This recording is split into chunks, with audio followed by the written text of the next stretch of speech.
Recomiendo, y estamos aquí en Carmiel, en Puerto Plaza, compartiendo esta oportunidad junto con Carlos Suárez, integrante de lo que tiene que ver con el Ejecutivo Municipal. Carlos, ¿cómo andás? ¿Qué tal? Gracias por el programa. No, por favor. Y yo, trabajando en un barrio de la ciudad como Barrio Roma, con el tema de cloacas, algo que no muchos ven, pero todos lo necesitan. Sí, sí, es así. De hecho, viste, son las obras que siempre decimos, como van enterradas, por ahí no se aprecian cotidianamente, pero lo que sí es cierto que y sí quienes las aprecian cotidianamente son los vecinos. Tal es así que en Barrio Roma se da una particularidad donde hay un pequeño sector que quedó sin cloacas por diferentes intervenciones que seguramente se fueron haciendo a lo largo de la historia, y hay un sector particularmente que quedó sin cloacas. Bueno, ese sector hace muchos años viene reclamando por la necesidad de este servicio. A partir de la decisión del intendente Poletti de reactivar lo que es el Fondo Solidario de Cloacas, que es un fondo al que aportamos todos aquellos vecinos que tenemos el servicio de cloacas. Ese fondo tiene recursos justamente para extender la red de cloacas. Estaba inactivo hace muchos años. Nosotros, y a partir de la decisión del intendente, lo pusimos en marcha. La primera obra, para poder probar un poco también cómo funciona esta reactivación, tiene que ver con esta en Barrio Roma. Ya llevamos adelante no solamente el proceso de comunicación a los vecinos, sino también como la ordenanza que establece el Fondo de Solidario de Cloacas prevé que este tipo de obras se lleven adelante por contribución de mejoras. Fue necesario hacer el proceso de oposición que prevén este tipo de mecanismos. Por suerte terminó sin ninguna oposición, es decir, un acuerdo total de los vecinos en llevar adelante la obra. Hay que decirlo porque es bueno también que todos lo sepan. Hubieron 3 vecinos que se presentaron con intenciones de plantear su oposición a partir de la intervención del equipo de la gerencia y de explicarle cuál era la obra, cómo eran los mecanismos de pago, qué circunstancias le tocaban a cada vecino en particular por situaciones puntuales que tenían ellos. Desistieron de la oposición y entendieron que era muy importante la obra y acompañaron la decisión de hacerla. Esto digo porque muchas veces, particularmente quienes estamos en esto, creemos que es suficiente con las explicaciones que damos por los medios de prensa o incluso en reuniones, pero también es cierto que ninguno de esos mecanismos, ni siquiera la notificación que recibió cada vecino en su domicilio, termina siendo algunas veces suficiente para explicar el alcance de la obra y la importancia, y genera estas situaciones. Por suerte, a partir de, bueno, como te digo, la intervención del equipo de la gerencia, pudimos avanzar y hoy tenemos una obra avalada por el 100% de los vecinos, que el próximo proceso que sigue es más o menos en 20 días, un mes, poder llamar a licitación para empezar la obra, ¿no? Que además, digo, son obras que... ¿Cuántos años te estamos hablando de esto? ¿De cuánto? ¿De qué? No, esto es histórico. Histórico, porque imagínate vos que Barrio Roma es un barrio consolidado en nuestra ciudad hace muchísimos años. Tiene cloaca no sé hace cuántos años, sí. Pero digo, este sector particularmente, y por eso el reclamo era tan puntual, ¿no? Porque los vecinos, digamos, estamos rodeados de cloaca, porque esta es la otra realidad, están rodeados de cloaca. ¿Cómo parece que por la esquina pasa la cloaca? Claro, exactamente, ¿no? Muchas veces, obviamente... ¿Te dicen eso, digo, vulgarmente? Sí, es así. Hay que explicarle a los vecinos que no funciona, menos la cloaca, digamos, no funciona tan linealmente así, porque como la cloaca vuelca por pendiente, y cuando la pendiente no da, para no ir tan abajo, se establece una estación impulsora. Bueno, esta es la complejidad que tiene este tipo de mecanismo, digamos. Entonces, por eso a veces decimos, che, pasa por la esquina y a una cuadra no se la puede conectar. Esto es lo que quiero decir.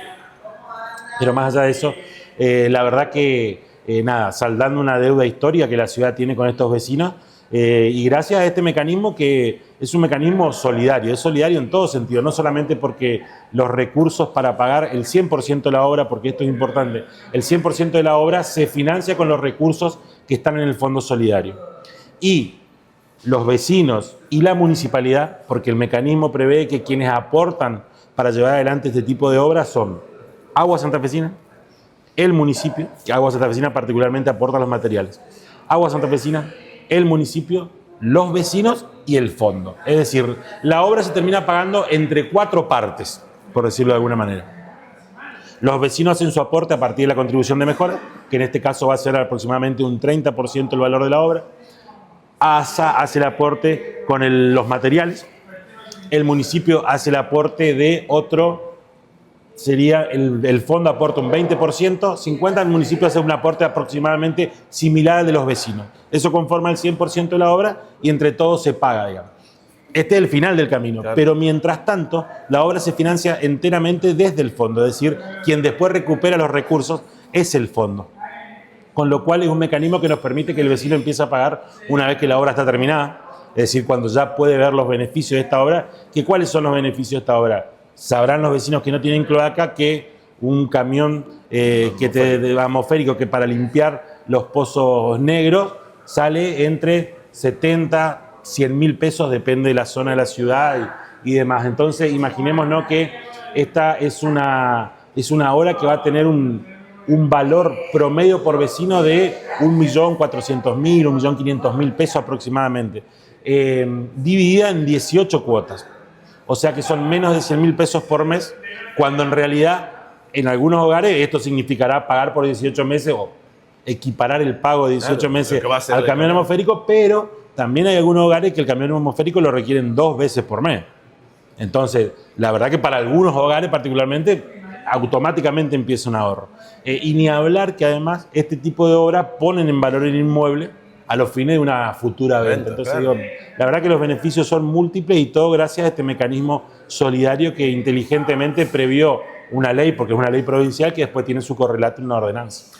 Carlito, te llevo al índole político, digo, vos como integrante, digo, y teniendo un rol preponderante dentro de lo que es el Partido de la Unión Cívica Radical, digo, sobre lo que es esta reforma electoral, sobre lo que se viene en la provincia de Santa Fe, ¿qué evaluación haces? Mira, la verdad que, por supuesto, quienes son nuestros legisladores provinciales están sobre el tema de la reforma electoral con relación a adecuarlo a aquello que la Constitución previó y también tratando de establecer mecanismos que siempre fomenten la participación ciudadana, digamos, ¿no? Que incentiven aún más la participación ciudadana. Sabemos que el mecanismo, la democracia en sí misma, se sustenta y se basa en ese hecho tan trascendental que es el voto, ¿no? Entonces, por supuesto, toda la reforma que sea para bien. Nuestro partido acaba de presentar un proyecto, hay otros partidos incluso dentro de Unidos que también lo hicieron un poco siguiendo la lógica de lo que fue en su momento la reforma constitucional, es decir, que cada partido pueda expresar y poner de cara a la ciudadanía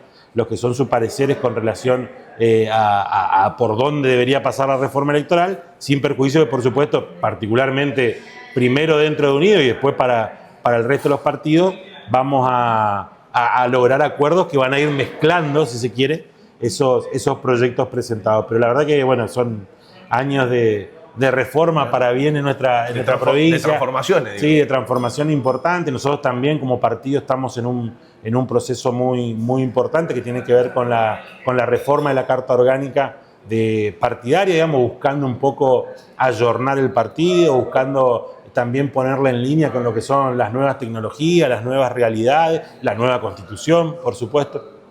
Entonces, la verdad que nos queda todavía una mitad de año muy intensa, en lo particular, no solamente por lo que nos toca dentro del municipio, sino también por la responsabilidad partidaria. Te pregunto en base a esto que decís vos, ¿cuáles son esos puntos que hoy intentan cambiar dentro del partido? Digo, de transformarlo, digo, siendo siempre el radicalismo fue un partido vanguardista en ese sentido, mirando hacia el futuro, ¿no? Y además generando ese encantamiento, ese enamoramiento con los jóvenes, ¿no? Sí, totalmente. La verdad que nosotros tenemos hoy, a partir de esto hay que mencionarlo porque a mí por lo menos, no sé si es llamativo porque nuestro partido tiene mucha vida interna históricamente, digamos, pero en este contexto que nos toca vivir, las nuevas autoridades de la Juventud Radical, que además son 2 mujeres, en el caso de la Colo Beckley y la Euge Carnevale, digamos, una presidenta del partido y otra presidenta del Congreso de la Juventud Radical, están impulsando un proceso muy importante dentro del partido en el cual están dando herramientas a los militantes, digo, a partir de cómo comunicarse, a partir de cómo comunicarse a través de los nuevos medios, de las redes, digo, la verdad que hay una tarea a través de diferentes encuentros que están llevando adelante que es muy importante. Pero digo, ¿por qué traigo a colación esto? Porque la verdad que eso, por ejemplo, en nuestra Carta Orgánica no está reflejado. Imagínate, nuestra Carta Orgánica tiene muy pequeñas modificaciones del año 2000, son las últimas, y después del momento en que se sancionó, digamos, ¿no? Entonces, la verdad que no refleja eso, no refleja la incorporación de las nuevas tecnologías, no refleja los nuevos mecanismos que podrían facilitarnos las reuniones, digo, Zoom, meeting, lo que fuera, no refleja ni siquiera la paridad en los cargos partidarios, si bien nosotros la respetamos porque tenemos una ley nacional y provincial que nos impone determinadas cuestiones, pero en términos administrativos, digamos, no estamos ordenados porque nuestra Carta Orgánica no contempla esto, por lo cual eso también hay que hacerlo. Poner en línea la Carta Orgánica con lo que prevé hoy la Ley Electoral Nacional, donde permite a los jóvenes a partir de los 16 años votar. Nosotros, los jóvenes radicales de 16 años, no son ni siquiera afiliados plenos. Pequeñas modificaciones que para afuera no tiene, digo, para el resto de los vecinos de la ciudad, no tiene injerencia, pero lo que sí es cierto que hacen a la vida partidaria y que permite, tener un partido activo, digamos. Los partidos son la herramienta que la Constitución prevé, instrumentan son vertebradores de lo que es la democracia general, ¿no? Entonces, claramente es muy importante y nada, siempre el desafío, y ojalá lo hagamos a través de estas modificaciones, de enamorar a la ciudadanía para acercarlos al partido. La verdad que uno tiene la aspiración, por supuesto, que se acerquen al radicalismo, pero como militante político, mi aspiración es que se acerquen, porque cuando los partidos sean más fuertes, tenemos más democracia. Y para que los partidos sean fuertes, tienen que tener discusión interna. La discusión interna se logra cuanto más participación interna hay. Entonces digo, un poco esos son los desafíos, las aspiraciones, o por lo menos para lo que uno trabaja, ¿no? Claro, porque después, en definitiva, generando esa inclusión, digo que muchas veces o hay que hacerla de adentro para afuera, porque si no después terminan siendo, como ves, fue Milei, distintos personajes que caen en un paracaídas y terminan siendo candidatos sin ningún tipo de plataforma ni de sustento político. Digo que para ir al que es militante, como vos decís, este tipo es un economista, sin desprestigiar ni desmerecer, ¿no? Pero los que hacen la militancia, que estuvieron, que recorren, que conocen el territorio, como que quedan así, para ir los más jóvenes desencantados de eso que pasa, ¿no? Mira, sí, creo que eso requiere una profunda autocrítica de los partidos particularmente, porque claramente el estado de situación general que tiene que ver con esto que vos mencionás no es producto no es que un extraterrestre nos planteó esta realidad, sino que es la consecuencia, del accionar de los partidos políticos. Esto hay que hacerse cargo. Pero también es cierto que, fíjate vos lo que pasa, y es bueno el ejemplo del actual presidente, porque en realidad lo que uno puede visualizar y lo que puede ver, incluso criticar, la ciudadanía, olvídate, no yo, Carlos Suárez, como militante político, porque claramente ahí uno ya tiene, digamos, tabulado algunas cuestiones que... Entonces lo que digo es, pero el vecino lo que puede decir, che, pero ¿y este por qué va para allá? ¿Por qué va para acá? ¿Por qué dice una cosa? ¿Cómo este descalabro de discusiones internas y viste que sale para cualquier lado? ¿Por qué lo sostiene Adorni? ¿Por qué pasa esto? Digo, todo eso, en realidad, en el marco de los partidos políticos, están... Lo que contiene todo eso para que no sea así, o por lo menos para que no sea tan así, es la estructura partidaria, es decir, desde la Carta Orgánica, es decir, de qué se puede y no se puede hacer dentro de un partido como el Radical, por ejemplo, hasta lo que es la propia historia del partido. Entonces yo digo, claramente si una autoridad radical fuere presidente de la Nación y plantea privatizar las universidades nacionales, no es radical, digamos, va en contra de los preceptos partidarios, digamos, ¿no? Entonces yo digo, esto es lo que, y también es claro, esto es lo que digo, también es claro el ciudadano, porque el ciudadano puede votar a alguien, sí, lo hace creyendo que es radical, lo pone y después, este no era radical, ¿cómo va a hacer esto? Yo digo, no significa que lo que esté escrito en la Carta Orgánica sea garantía de lo que va a pasar, pero lo que sí nos pone de manifiesto claramente es por dónde debería ir alguien que se cree radical. Después uno individualmente puede ir para otro lado, pero sabe que acá hay un límite que no le va a poder decir a la ciudadanía, no, yo estoy haciendo esto porque soy radical.